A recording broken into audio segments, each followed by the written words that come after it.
الحمدللہ رب العالمین والصلاة والسلام علی رسولہ الکریم اما بعد فاعوذ باللہ من الشیطان الرجیم بسم اللہ الرحمن الرحیم۔ سامعین و ناظرین السلام علیکم ورحمۃ اللہ وبرکاتہ۔ آج ہم نے بات کرنی ہے انجینئر محمد علی مرزا کے شاگردوں اسٹوڈنٹوں سے کہ انہوں نے ایک رٹ لگائی ہوئی ہے جو وہ ہمیں بار بار کہتے ہیں کہ آپ بابی ہیں یا آپ کے پاس دلیل نہیں ہے، قرآن و حدیث سے آپ بات نہیں کرتے۔ یہ دو انہوں نے رٹ لگائی ہوئی ہیں اور اسی پر وہ ہر ایک سے گفتگو کرتے ہیں۔ ہر بندے کو وہ یہی جواب دیتے ہیں کہ جی آپ کے پاس دلیل نہیں ہے قرآن و حدیث کی یا آپ بابی ہیں، یہ کہہ کے وہ اپنی جان چھڑانے کی کوشش کرتے ہیں اور اپنی طرف سے یہ سمجھتے ہیں کہ ہم بہت تیس مار خاں بن گئے ہیں۔ یہ بات آپ یاد رکھیے گا اور یہ بہت امپورٹنٹ بات ہے کہ جب آپ کا ذہن ایک ڈگر پر چل رہا ہو اور ایک بندے کی آپ ہر بات کو آنکھیں بند کر کے مان رہے ہوں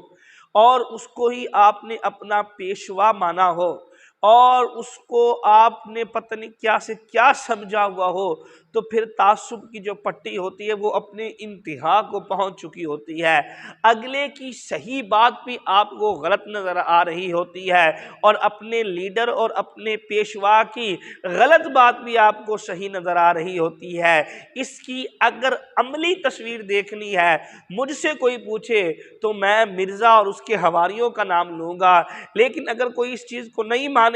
تو اس کی تصویر کا رخ آپ اس تصویر کو اگر آپ دیکھنا چاہتے ہیں تو یہ جو جتنی ہماری یہ سیاسی تحریکیں ہیں، سیاسی تنظیمیں ہیں، ان کو آپ دیکھ لیں کہ ان کا لیڈر غلط کام کر رہا ہوتا ہے، کرپشن کر رہا ہوتا ہے، غلط چیزیں کر رہا ہوتا ہے، غلط افعال کر رہا ہوتا ہے، لیکن جو نیچے سے لوگ ہوتے ہیں وہ اس کو کس طرح ڈیفینڈ کر رہے ہوتے ہیں، کس طرح اس کا دفاع کر رہے ہوتے ہیں، حالانکہ ہر معقول آدمی سمجھ رہا ہوتا ہے کہ اس نے بہت بڑی چبڑ ماری ہے، بہت بڑی کھچ ماری ہے، لیکن اس کے باوجود وہ اس کا دفاع کر رہے ہوتے ہیں کیونکہ وہ تعصب کی ایک لمٹ کراس کر گئے ہوتے ہیں۔ اسی طرح جو مرزا کے حواری ہیں، جو مرزا کے شاگردر حضرات ہیں، وہ سب تعصب کی تمام حدود کو کراس کر گئے ہیں، تعصب کی تمام حدودیں پھلانگ کر چلے گئے ہیں۔ جب ان کو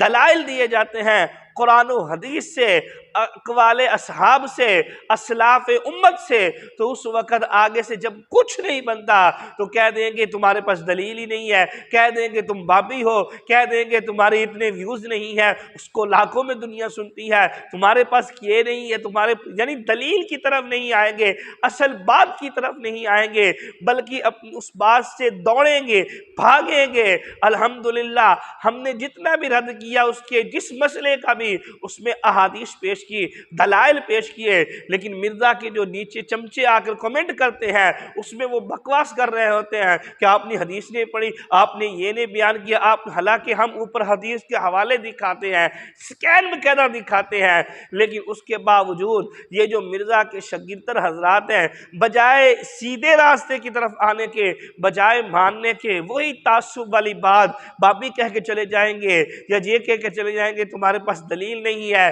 یا کچھ اور بہانہ لگا کے یہ بھاگنے کی وہاں سے سوچیں گے۔ یعنی جو رٹ ان کو طوطے کی طرح رٹا دیا گیا ہے بس اسی بات پہ لگے رہیں گے، آگے والے آدمی کی بات نہیں سنیں گے۔ اس پر میں آپ کو ایک لطیفہ سناتا ہوں، وہ لطیفہ تو فرضی لطیفہ ہے لیکن ہے بڑا کمال کا، آپ کو بڑا سرور آئے گا وہ لطیفہ سن کر۔ کہتے ہیں خرگوش اور کچھوا، خرگوش اور بندر، یہ دونوں کی آپس میں دوستی تھی۔ ایک دن اتفاق سے بندر نے خرگوش سے کہا یار تم نا ٹوپی پہنا کرو، تمہیں ٹوپی بہت خوبصورت لگے گی۔ خرگوش نے آگے سے کہا یار میں ٹوپی نہیں پہن سکتا، میرے ذرا کان بڑے ہیں تو ٹوپی میں اپنے سر پہ نہیں رکھ سکتا، اچھی نہیں لگے گی۔ ایک دن اس طرح بات چلتی چلتی بندر نے ایک دن غصے سے اس کو ایک لگا دی اور کہا تو ٹوپی پہنی کر، اگر ٹوپی نہیں پہنے گا تو میں تجھے ماروں گا۔ کافی دنوں سے ان کا یہ معاملہ چلتا رہا کہ بندر کو جب موقع ملتا وہ اس کو ایک لگا دیتا اور کہتا تم ٹوپی نہیں پہنتے، ٹوپی پہنی کرو۔ اب بندر کو موقع مل گیا تھا، بس جیسے ہی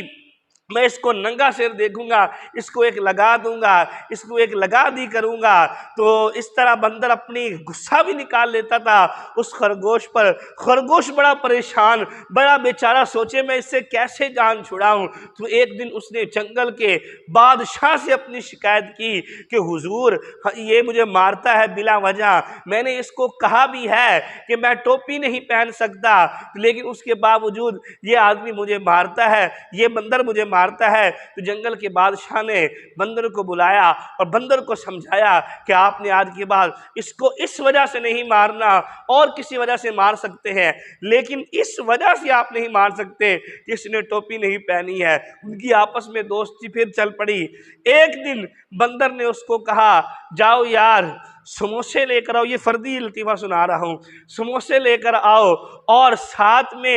دہی بھی لے کر آؤ اور ساتھ میں چٹنی بھی لے کر آؤ جو میٹھی چٹنی ہوتی ہے۔ تو خرگوش چلا گیا اور جا کر جب اس نے وہ لینے لگا تو بندر سوچنے لگا اگر اس نے آج کسی چیز میں بھی مسٹیک کی، کوئی چیز نہ لے کر آیا تو اس کو پھر ایک لگا دوں گا میں۔ تو جب خرگوش چلا گیا اور سب کچھ لے کر آیا بندر کے سامنے رکھا، بندر نے دیکھا کہ وہاں پر سموسے بھی موجود ہیں،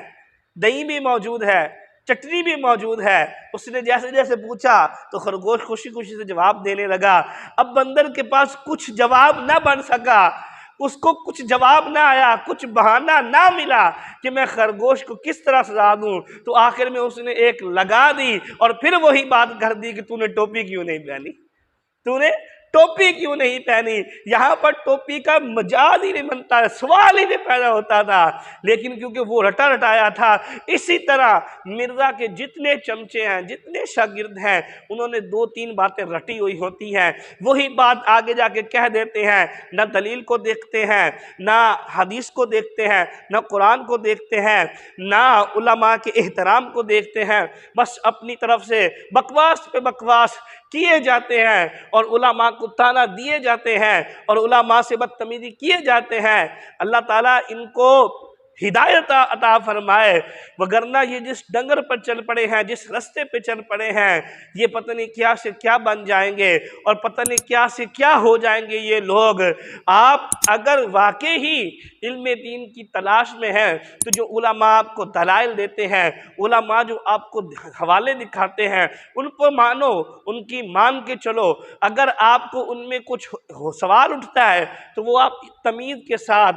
سوال پوچھے علماء سے، یہ تو نہیں کہ آگے سے بدتمیزی کرنا شروع کر دیں، بابی بابی کا تانا دینا شروع کر دیں اور معاذ اللہ مشرک مشرک کہنا شروع کر دیں، بکواس کرنی شروع کر دیں۔ اللہ تعالیٰ امت مسلمہ کو اس فتنے سے محفوظ فرمائے۔